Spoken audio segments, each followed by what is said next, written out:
অনেকেই বলেন যে বাচ্চাদের জন্য কিছু চটজলদি হেলদি রেসিপি বানাতে, তাই আজকে চলে এলাম দুটি চটজলদি হেলদি রেসিপি নিয়ে। এই হেলদি রেসিপিগুলোই এতটা সুস্বাদু হয়, বাচ্চা থেকে বড় সবারই ভালো লাগবে। নমস্কার, আমি শান্তি রান্নাঘরে সবাইকে স্বাগত। চলুন তাহলে দেখে নিই আজকের হেলদি রেসিপিগুলো কী দিয়ে বানাচ্ছি এবং কিভাবে বানাচ্ছি। প্রথমেই লাগবে টক দই, তার সঙ্গে লাগছে সেদ্ধ চানা।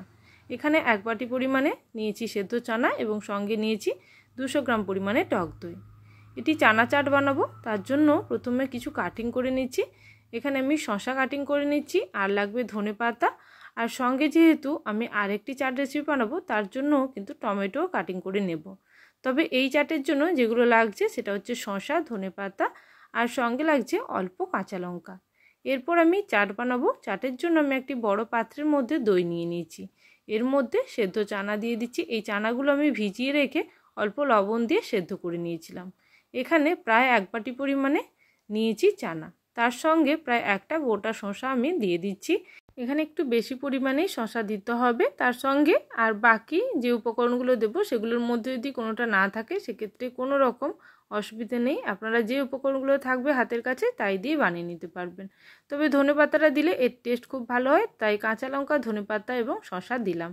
চাইলে এখানে আপনারা পেঁয়াজ কুচি, টমেটো কুচিও দিতে পারেন, তবে এটা শুধুমাত্রই শসা এবং সঙ্গে এই ধনেপাতা, কাঁচা লঙ্কা, অল্প জিরে গুঁড়ো আর সঙ্গে কিছুটা লেবুর রস আর চাট মশলা আর লবণ দিয়ে কিন্তু এই রেসিপিটি অত্যন্ত সুস্বাদু লাগে।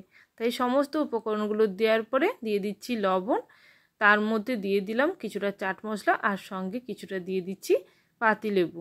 এরপরে লেবুটা দেওয়ার পরে খুব ভালো করে মিক্স করে নেব।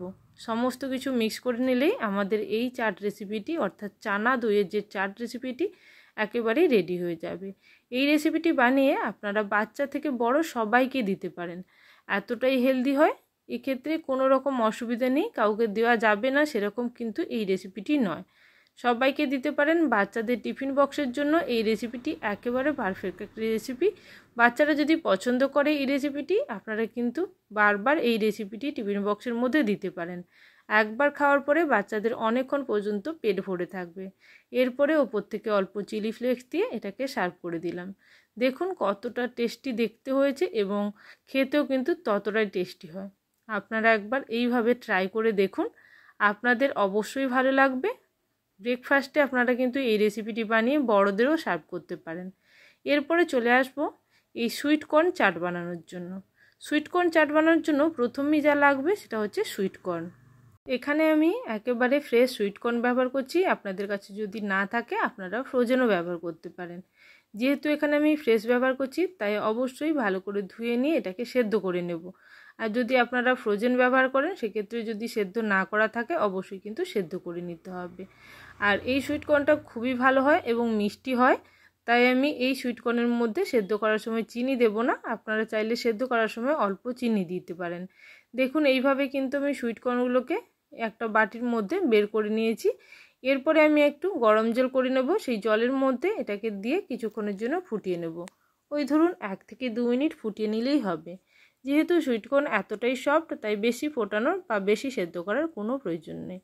এই সময় আমি একেবারেই লবণ ও চিনি কোনো কিছুই দিচ্ছি না। আপনাদের যদি মনে হয় একটু মিষ্টি ভাব আনার জন্য আপনারা অবশ্যই চিনি দিতে পারেন। এটাকে সেদ্ধ করতে দিয়ে কিছু কাটিং করে নেব। এখানে আমি একটা গোটা শসা নিয়েছি, আর সঙ্গে লাগবে টমেটো, পেঁয়াজ, ধনেপাতা, কাঁচা লঙ্কা এবং কিছুটা চিলি ফ্লেক্স। আর সঙ্গে কিছু সস ব্যবহার করব, সেই সসগুলো একেবারে অপশনাল, আপনারা চাইলে ব্যবহার করতে পারেন নাও করতে পারেন। যদি একেবারেই হেলদি খেতে চান তাহলে কিন্তু ওই সসগুলো নাও ব্যবহার করতে পারেন। সসগুলো ব্যবহার করলে একেবারে কিন্তু দোকানের মতন আপনারা টেস্ট পাবেন, যেভাবে আপনারা চাট দোকানে চাট খান সেইভাবেই কিন্তু টেস্ট পাবেন। আর যদি বাড়িতে হেলদিভাবে বানাতে চান তাহলে কিন্তু ওই সসগুলো অ্যাভয়েড করতে পারেন। এখানে আমি শসাটাকে কুচি করে নিয়েছি, তারপরে আমি টমেটোটা কুচি করে নেব। টমেটো কুচি করার সময় এখানে আমি টমেটোর বীজগুলোকে বাদ দিয়ে দেব। আর এখানে কিছুটা পেঁয়াজ কুচি করে নেব এবং সঙ্গে কিছুটা ধনেপাতাও নিয়ে নেব। পেঁয়াজ এখানে আমি একটি মাঝারি সাইজের পেঁয়াজ নেব, আর সেটার হাফ অংশ আমি কেটে নেব। এখানে এই সমস্ত উপকরণগুলো যেগুলো দিচ্ছি তার মধ্যে যদি আপনাদের কাছে কোনো একটি উপকরণ বা দুটি উপকরণ না থাকে অবশ্যই সেটা না থাকলেও কিন্তু আপনারা বানিয়ে নিতে পারবেন। তবে চেষ্টা করবেন সমস্ত উপকরণগুলো দিয়ে বানানো, তাহলে টেস্ট বেশি ভালো হয়। আর ধনেপাতাটা অবশ্যই দেবেন।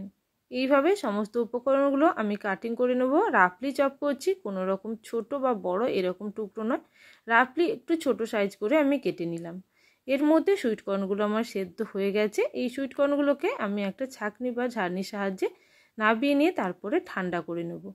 একটু ঠান্ডা করে নেওয়ার পরে এটাকে বানাতে হবে। গরম গরম কিন্তু এই রেসিপিটি বানানো যায় না, তাই অবশ্যই 5 মিনিট মতন ঠান্ডা করে নেবেন, তারপরেই বানাবেন। সুইটকর্নটা এখন এইভাবে আমি ঝাড়নির মধ্যে নিয়ে নিয়েছি। এবার একটা স্পুনের সাহায্যে খুব তাড়াতাড়ি যাতে ঠান্ডা হয় এইভাবে মিলিয়ে দিলাম। এখানে এখন প্রায় 10 মিনিট পরে আমি সুইটকর্নটা নিয়ে নিয়েছি। দেখুন সুইটকর্নটা কিন্তু প্রায় 1 বাটি পরিমাণে হয়েছে, এটা দিয়ে কিন্তু পুরো 4টা হবে। এখানে আমি যে পরিমাণ ইউজ করছি শসার সঙ্গে সুইটকর্ন বা বাকি সমস্ত উপকরণগুলো সমস্ত কিছু দিয়ে বানানোর পরে কিন্তু অনেকটা পরিমাণে হয়ে যাবে। বাচ্চাদের অবশ্যই অল্প পরিমাণে বানিয়ে দেবেন, কারণ এটা খাওয়ার পরে অনেকক্ষণ কিন্তু পেট ভরে থাকবে। খুব বেশি খেলে কিন্তু তাতে অনেকক্ষণের জায়গায় আরও বেশি অসুবিধা হতে পারে, তাই অল্প অল্প বানিয়ে বাচ্চাদেরকে সার্ভ করতে পারেন। বড়দের জন্য এই যে রেসিপিটি বানাচ্ছি এর প্রায় 2 জনের মতন রেসিপি হতে পারে। এখন সমস্ত কিছু একসঙ্গে মিশিয়ে নেব, তারপরে কিছু মশলা এবং চাটগুলো দিয়ে দেবো। এখানে আমি শসা, পেঁয়াজ, টমেটো, ধনেপাতা আর সঙ্গে কিছুটা কাঁচা লঙ্কাও দিয়ে দিচ্ছি। সমস্ত কিছুকে একই সঙ্গে মিশিয়ে নেব।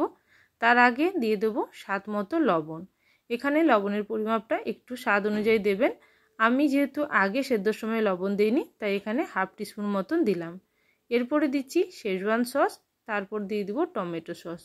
আপনারা যদি এখানে টমেটো সস বা শেজওয়ান সস কোনোটাই না দিতে চান সেক্ষেত্রে নাও দিতে পারেন, শুধুমাত্র লেবু রস দিয়েও কিন্তু সার্ভ করা যেতে পারে। এরপরে দিয়ে দেবো অল্প পরিমাণে কাসুন্দি সস। সব কিছু দেওয়ার পরে দিয়ে দেবো অল্প চাট মশলা।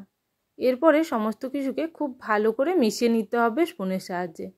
এর সঙ্গে কিছুটা চিলি ফ্লেক্সও দিলাম। আপনারা যেরকম ঝাল খেতে চাইবেন সেই অনুযায়ী আপনারা ঝালটা এখানে দিয়ে দেবেন। এরপরে সমস্ত কিছুকে ভালো করে মিশিয়ে নিয়ে এর মধ্যে দিয়ে দেবো একেবারে শেষে লেবুর রস। লেবুর রস অবশ্যই দিতে হবে, যদি আপনারা সস না দেন তাও কিন্তু লেবুর রসটা অবশ্যই দেবেন, তাতে এই টক মিষ্টি ঝালটা ব্যালেন্স থাকবে। এখন পুরোপুরি আমাদের চাটটা রেডি। এইভাবে বাড়িতে একবার বানিয়ে ট্রাই করে দেখুন, আশা করি আপনাদের ভালো লাগবে। ভালো লাগলে অবশ্যই কিন্তু কমেন্ট সেকশানে জানাবেন। আমি এখানে দুটো প্লেটের মধ্যে দুটো চাট সার্ভ করে দিচ্ছি। এইভাবে আপনারা বাড়িতে বানিয়ে একবার সার্ভ করে দেখুন, আশা করি আপনাদেরও ভালো লাগবে, সবারই ভালো লাগবে। তাহলে রেসিপিটি ভালো লেগে থাকলে অবশ্যই কমেন্ট সেকশানে জানাবেন। আর যারা এখনও পর্যন্ত চ্যানেলটিকে সাবস্ক্রাইব করেননি অবশ্যই চ্যানেলটিকে সাবস্ক্রাইব করে নিন, পাশে থাকা বেল নোটিফিকেশানে ক্লিক করে রাখবেন, যাতে আমার চ্যানেলে কোনো নতুন রেসিপি আসার সঙ্গে সঙ্গে আপনাদের কাছে সবার আগে নোটিফিকেশান পৌঁছে যায়। তাহলে আজকের জন্য এই পর্যন্ত, আবারও চলে আসবো নতুন কোনো রেসিপির সঙ্গে। ততক্ষণের জন্য সবাই ভালো থাকবেন, সুস্থ থাকবেন। Thank you for watching my video.